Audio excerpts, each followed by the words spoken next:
y unas ganas de seguir luchando con ese convencimiento que tenemos para más conquista de derecho para todas nuestras compañeras, compañeros, compañeras trabajadores, y además cada día más fortalecernos como grandes mujeres y ocupar, invitarlas a que sí, estas mujeres ocuparon distintos espacios en el ADMER y vamos a seguir ocupando distintos espacios de conducción y afrontando ese rol que lo hacemos con gran empuje, con gran valentía, conocimiento, con humildad y siempre con el compromiso de aprender y aprender para dar para otros. Así que las invito a poder escucharlas. Me han comentado que va a empezar en la primera instancia nuestra compañera Chela, y bueno, después iremos dando la palabra. Así que tienen un tiempito que ya está más o menos acordado, así que adelante, compañeros. Bueno, la propuesta de llegada, que nos dice y qué digo y de qué hablo.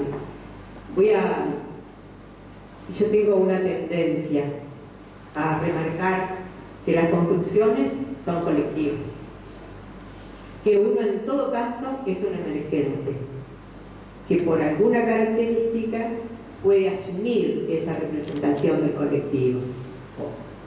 Pero después voy a explicar por qué. Y en el tema de lo testimonial, nosotros en el espacio de madres, en Gualeguaychú, con la presencia de compañeras y compañeros y compañeras que también tenemos en el grupo, hacemos un trabajo con alrededor de 150, 200 alumnos de secundario, terciario y demás, y en algún momento del taller nos ponemos todos en panel. Y yo me presento como los dinosaurios. Pero a ver, ese taller tiene un impacto muy fuerte, que es lo testimonial. Entonces vos te preguntás, ¿cómo tantos alumnos de secundario pueden permanecer dos horas? No hacen caso al timbre, porque la fuerza que tienen los dinosaurios esos es la historia hecha persona, las vivencias y todo lo que uno puede transmitir desde ese lugar. Por lo tanto, y dando cuenta de lo colectivo, quizá voy a personalizar un poco porque también es importante decir cómo se construye el perfil de un militante y cómo son los contextos en que un militante se construye. Yo digo que esas cosas que uno se pregunta, ¿y yo por qué soy militante? ¿Por qué llegué ahí? Y algunos dicen, bueno, viví tal experiencia, tal otra. Yo tengo una historia muy rara porque yo puedo decir que fui militante desde el sexto grado. La maestra nos había propuesto formar parte de la Cruz Roja. Yo me creía la salvadora del mundo poniendo curitas. Después hubo un club escolar en el que yo también formé parte, y parte de las reuniones se hacían en mi casa, y en mi casa funcionaba la biblioteca. Después, en el secundario y primer año, ingresé a acción social. Por eso digo, les voy a explicar un poquito porque yo entiendo que hice esa vida, ¿no? Después, bueno, llega la dictadura, el centro de estudiantes se anula, pero tuvimos la oportunidad de dar respuesta a una compañera que quería hacer una práctica para la carrera de asistente social y formó un grupo de guías argentinas, que es el paralelo en organización al movimiento Estado. Su novio en aquella época, Ramón Armácora, que es de Paraná, era el maestro Scout, y la asesoró en eso y nosotros nos integramos allí. En esa instancia, el cuarto, quinto año, años 66, 67, en Gualeguaychú se produce lo que se llamó la Gran Misión. En esa Gran Misión nacen a través del movimiento familiar cristiano los grupos juveniles. ¿Y por qué menciono esto? Porque esa Gran Misión estuvo acompañada de la formación de esos grupos y en paralelo a la actividad que yo mencioné recién, y empecé a participar, se hacían semanas de la juventud y demás, hasta que en Gualeguaychú se hace lo que es una casa histórica que a esta altura de la vida, después de 50 años cerrada, algunos pocos conocen, pero significó esa casa de la juventud formada a partir de los grupos de movimiento familiar cristiano, en la que transité durante toda su existencia, desde el año 68 al 73, pasaron apoyo de los 21 compañeros desaparecidos de Gualeguaychú, lo cual es muy significativo.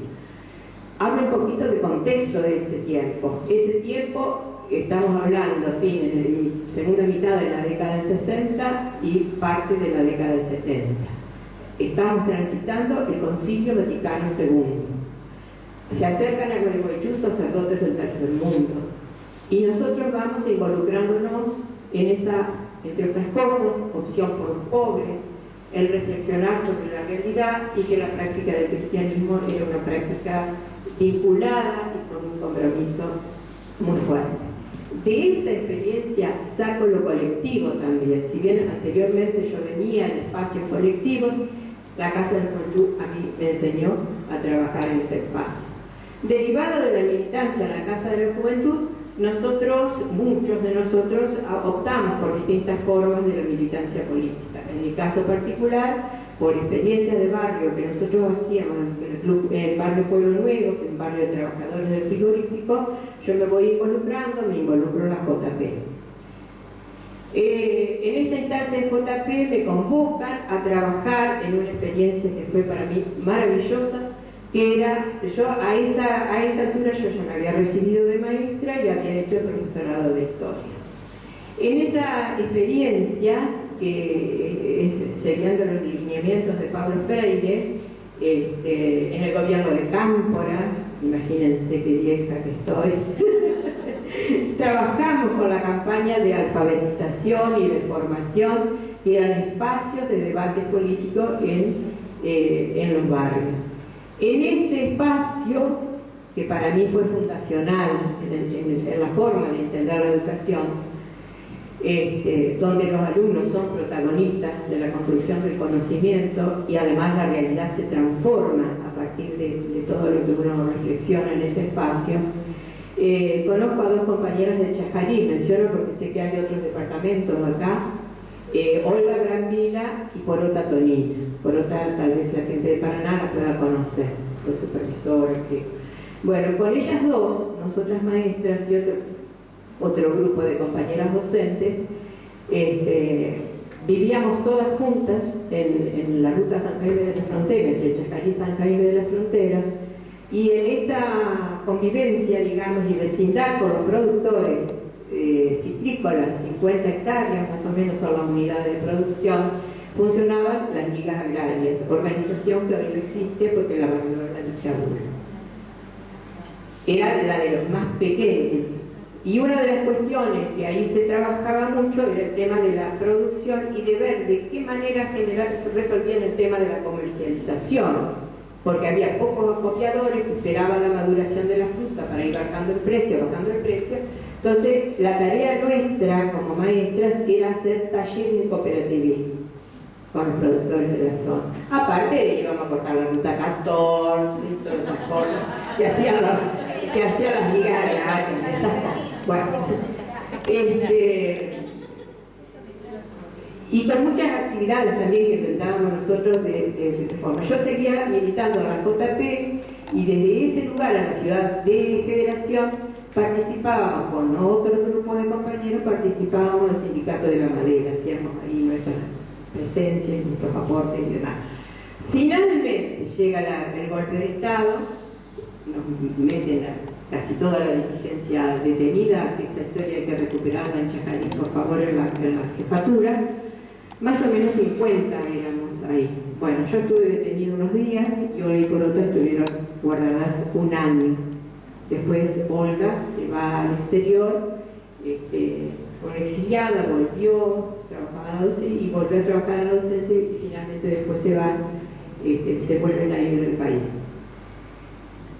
En esta trayectoria de la Liga Buena en esas instancias, fruto de la detención,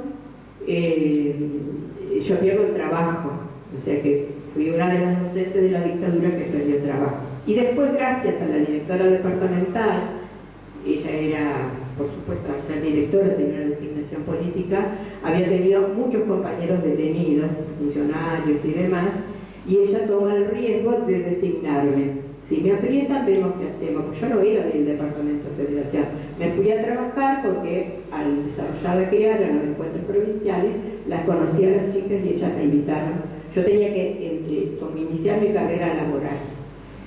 Entre las cosas que fueron fruto del corrimiento a la derecha, todavía del gobierno peronista, yo fui a trabajar en adultos. De pronto llego con mi valijita y mi cosa a instalarme en Federación a trabajar en adultos y habían borrado la lista a todos los que habíamos trabajado en la campaña de alfabetización porque éramos personas no deseables dentro del sistema educativo.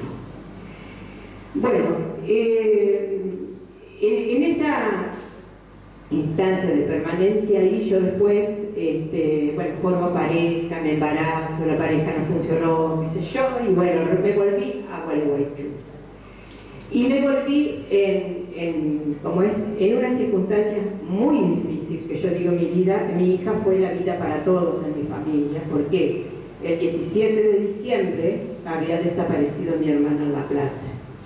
A raíz de eso también se vino mi otra hermana que estaba estudiando y no podía, por razones de seguridad, no podía permanecer. Y mi papá venía enfermo de cáncer desde principios del año 76 y murió el 28 de abril. Mi hija nació el 10 de junio. Todo ese contexto de pérdidas, de qué sé yo siempre digo, la vida fue mi hija para mí, para los tíos, para todos, fue como una cosa hermosa. Bueno, en esta circunstancia de la dictadura, bueno, con todos los temores y las búsquedas de acompañar a mi mamá, que iba a Buenos Aires, que iba a La Plata, que iba al ministerio, que iba aquí, que iba allá, mi mamá con otras compañeras, 9 en total, se constituyeron en las Madres de Plaza de Mayo, Gualeguaychú. Y a ellas fuimos, con lo personal y con otros fuimos apoyados. Transcurrida la dictadura en esos menesteres, con todos los temores que se tenían, llegando el tiempo de la democracia, yo pertenecía